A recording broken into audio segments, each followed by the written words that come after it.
Virgo, this is for you. Para sa mga Virgo ito guys. At ngayon ay March 23. Okay guys? At natitirang araw ng March. Ang reading na itong sa inyo. Virgo, para sa mga Virgo.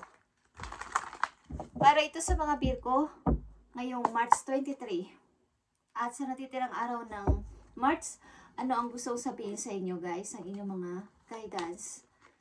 Okay Virgo? Andito ang moderation at ito ay maaring pagbabalance sa inyong kalusugan sa pagkain ng mga masustansya. At maaring kayo ay may dadaluhan din na isang party, something na date. Ilan sa inyo ay makikipag-date. At maaaring ilan din sa inyo ay mahilig kumain talaga ng mga healthy food o mga something, mga gulay, prutas.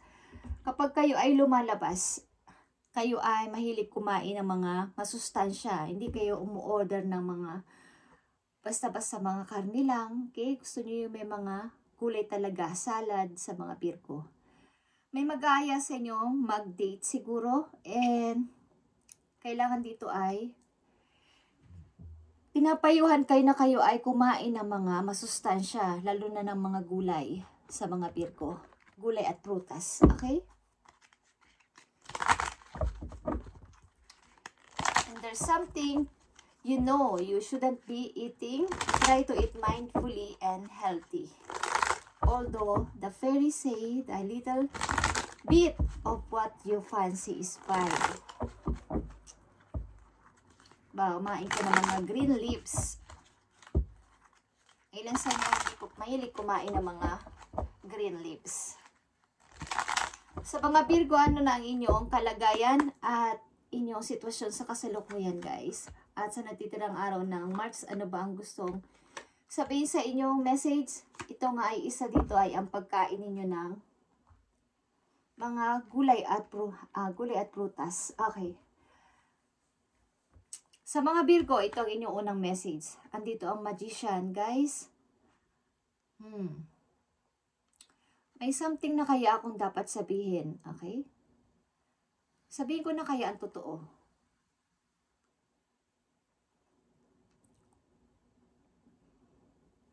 Pero may mga gumagambala sa paligid. Maraming mga nang-aabala sa inyo. Sa halip na kayo ay magsasalita na o magdedesisyon na ay may mga gumagambala. Yeah, nakikita nyo ang the Fool. Maraming disturbo. Sa halip na mag-i-start na kayo kung ano man to, sa halip na may uumpisahan na kayo is may mga sasawayin kayo, may mga nagpapasaway sa paligid. Virgo. At ang 8 of Pentacles ay naka-reverse. Ibig sabihin nito is ang inyong naiipon ay unti-unting nawawala o mukhang hindi nahawakan ng maayos ang inyong money.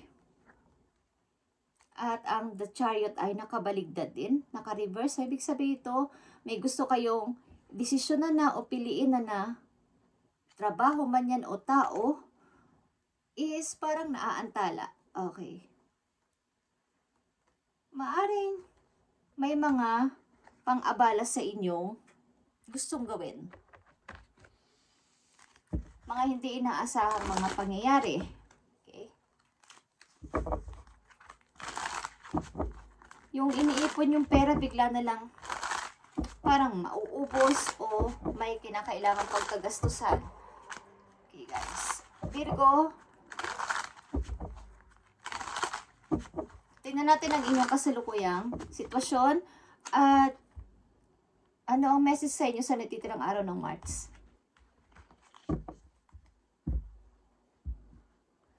Siguro bago pumasok ang April ay meron kayong gustong gawin, pasimulan, but may mga humahadlang o may umaabala sa inyong lakad, sa inyong plano, at may gusto na kayong desisyonan pero may mga hadlang.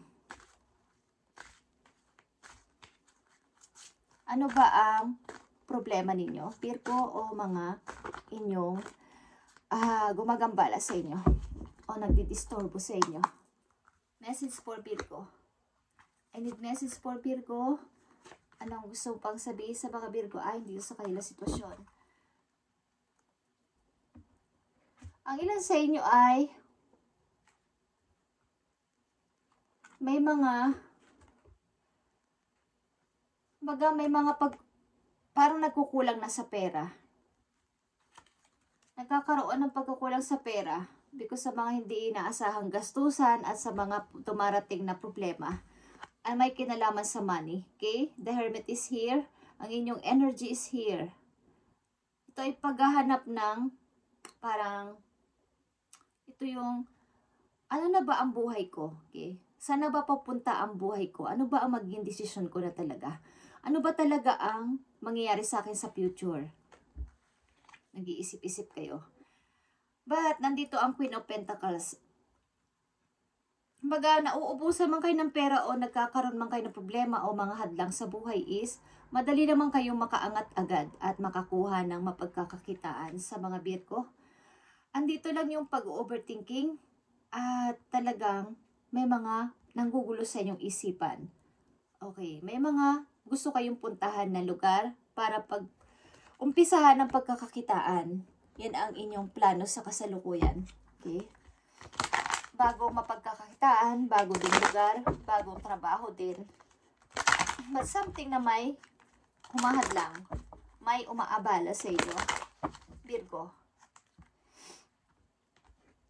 Ang ilan din sa inyo ay mahilig lumabas sa gabi o pupunta sa mga ilang party. Ang ilan sa inyo ay ang trabaho ay sa gabi. Okay? Sa ilang Virgo na nandito ay ang trabaho nyo ay sa gabi.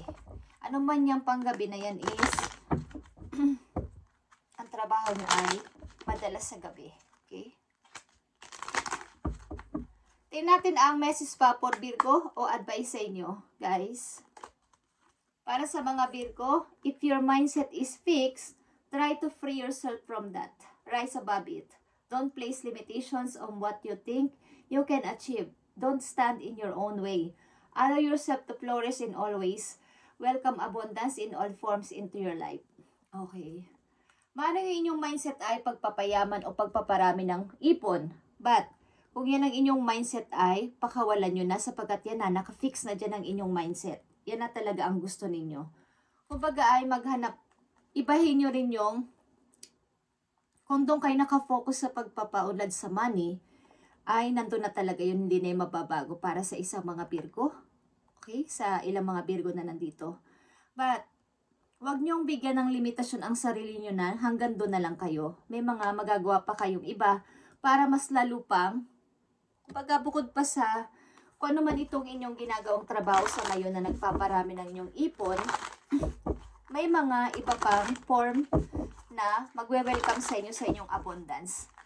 Okay, parang iba't ibang klaseng mapagkakakitaan is paparating pa sa mga Virgo. Maaaring may mga offer sa iba't ibang lugar para sa inyo o ilang lugar at ang hirap pumili. But ang inyong mindset ay nakafix doon sa pagpaparami talaga ng ipon. Okay?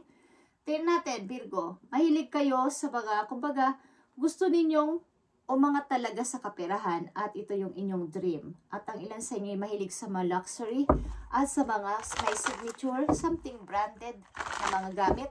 Mahilig kayo. Okay, Virgo? Tingnan natin ang mga message pa para sa inyo. Mataas ang pangarap ng mga Virgo nandito sa reading. Reveal what needs to be seen. Okay, ang inyong message pa.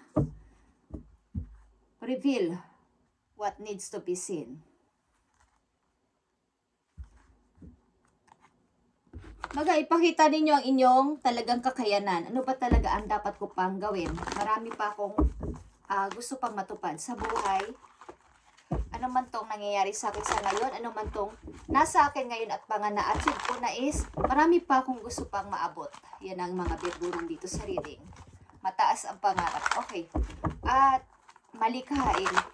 Mawalan man ng money is agad-agad nakakahanap ng mapagkakakitaan at hindi sila tumitigil hanggat hindi nagkakaroon ito ng solusyon ng kanilang problema. Okay.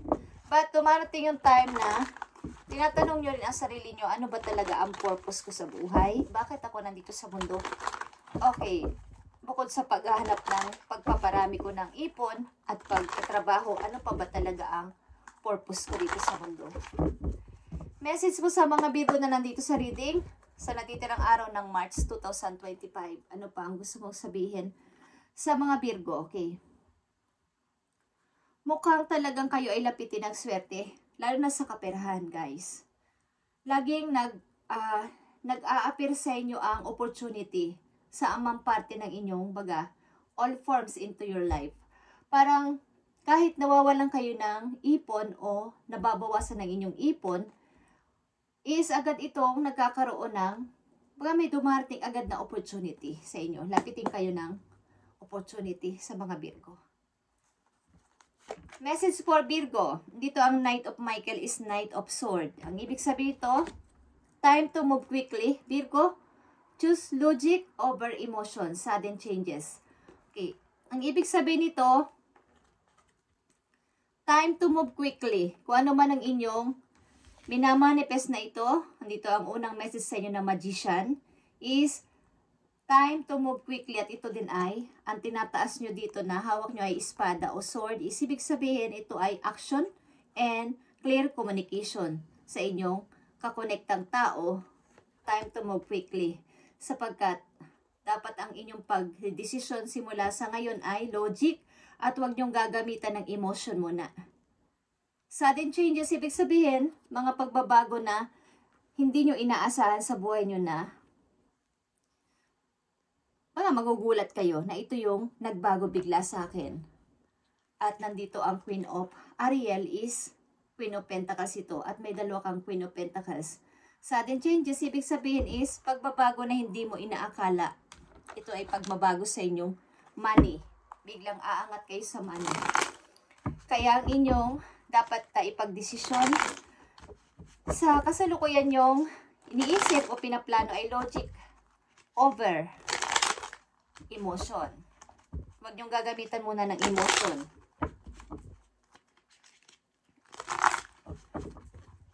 Siguro may sinasang alang-alang din kayo ditong damdamin ng ibang tao, but this time is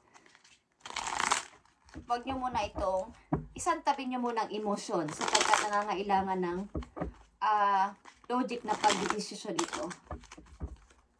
Para sa mga Virgo, I need message for Virgo. Ang inyong mindset ay nakaset na, nakafix na sa pagpapalago ng money. Okay. Dalawang message dito na mahalaga sa mga Virgo. I need message for Virgo. Thank you. Sa natitirang araw ng March. Okay. At ayaw nyo rin sa mga madadrama. Five of Swords. Okay. Ayaw nyo ng mga maraming emosyon sa paligid. Kayo ay logic, mag-isip. Okay. Sa mga Virgo na nandito. At lumalabas ulit ang The Hermit, ang inyong energy, Virgo. At The High Priestess. Okay. Mukhang kayo talaga ay may matalinong pag-iisip. Nag-iisip kayo at nagpaplano ng palihim at hindi nyo to sinasabi o pinagsasabi kahit kanino. At ito'y nangangahulugan din na nakikinig o dapat kayong makinig sa inyong inner voice or sa inyong intuition. Sa inyong kasalukuyan. Okay? Pakinggan ninyo ang inyong nararamdaman. How ka magde-decide dito? Sapagkat nakasalalay dito ang inyong kinabukasan, Virgo. Okay, sa mga Virgo na nandito sa reading, ay maaaring itsapera mo na ngayon ang pag-ibig. Para sa inyo ay ang inyong kinabukasan, para sa inyong future, ang inyong iniisip. But, sad to say, maaaring naantala minsan ng inyong mga plano at desisyon sa mga nang aabala sa paligid. So, ang gawin nyo dito ay huwag intindihin ang mga taong madadrama sa paligid ninyo at magtuloy-tuloy kayo sa inyong pag-unlad, Virgo. At kung mayroon kayong plano na lumipat ng bahay, place o ng inyong trabaho is gawin ninyo kung gusto ninyo, guys. Sapagkat nandito ang time to move quickly. Choose logic over emotion. Sudden changes ito na ito yung gusto mo mangyari. Okay? Para matupad ang iyong pangarap. Nine of Cups. Para ito sa inyo, message na to sa Virgo, sa inyong sarili o sa mga taong involved sa inyo. Thank you. Yeah. Nakikita nyo, Virgo, ang mirror. Treat your body like the palace it is. Okay. Mula sa araw na to ay mag-focus kayo sa inyong sarili. Okay? I-treat nyo ang inyong sarili na para kayong queen or king na walang ibang makikialam sa inyong gagawin, sa inyong iisipin, sa inyong didesisyonan, at relax na relax. Okay, Virgo? Something na kayo ay walang pakialam sa ibang tao o sa mga nanguhusga sa inyo at ang napakailaman nyo lang ay ang inyong sarili. Masaya kayo sa inyong kung ano kayo ngayon at kung ano ang inyong ginagawa, ang mga dinidesisyonan nyo. Ang ilan din sa inyo ay maaaring iimbitahin sa isang party o sa isang date. Okay? At ito ay dinner date. Something na elegant. Okay? Na dinner. Parang nakita nyo rin ang throne. Your potential is endless, Virgo. At hindi mo kailangang humingi ng approval mula sa iba sa iyong mga gagawin. Iisipin, susuotin, at inyong mga looks.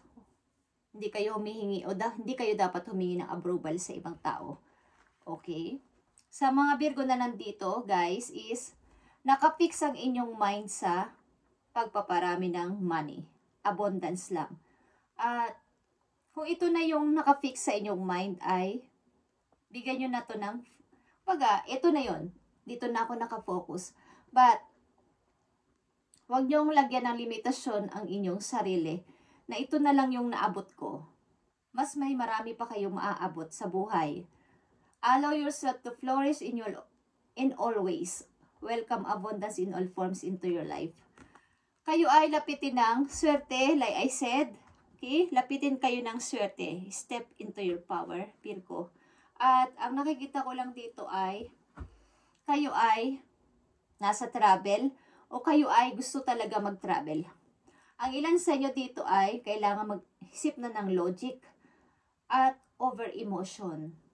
Sudden changes ito na magugulat kayo sa pagbabago mangyayari sa inyo. But ito ay magandang pagbabago. Hindi ito, kumbaga ito ay may sudden, ibig sabihin, bigla ang pagbabago sa buhay na mangyayari sa inyo sapagkat meron pa kayong gustong marating na mas higit pa doon. Matupad ang inyong pangarap. Okay. Yeah. May mga pag-overthinking lang, but talagang kayo ay gusto nyo ng relocation. Ilan sa inyong Virgo na nandito? Relocation. Parang gusto nyo ng moving, something moving o move on. Okay, Virgo? At kayo ay nakaline sa pagiging isang, kayo ay yayamanin. Okay, guys? Nakaline kayo sa pagiging isang, yung person na may level. Okay. Ibig sabihin is, matatawag na madam, boss, o something like that. Okay? Yung may mga tauhan. Kayo yung Virgo na nandito sa reading. Okay guys, thank you and God bless Virgo. At kung ano tong inyong papasimulan na to, huwag kayo magpa-hadlang. May mga abala sa paligid. May mga nang-aabala para hindi kayo matuloy sa inyong plano, lalakarin or paplanuhin dito. But gusto nyo na tong gawin. Nasa inyo kasi ang 4 na alas na to, Virgo, at hawak nyo. Ang kailangan nyo lang ay mag-decide na. So, time to move quickly. Choose logic over emotion. Thank you, Virgo, and pagpalain kayo ni Lord sa inyong mga gagawin. At itong plano na to ay sana ay ma-reverse. Itong naka-reverse na chariot ay sa susunod mong message ay naka-upgrade na ang chariot. Mag-iisip ka na dito ng practical. Thank you and God bless Virgo, and pagpalain kayo ni Lord sa inyong mga gagawin. Thank you and God bless.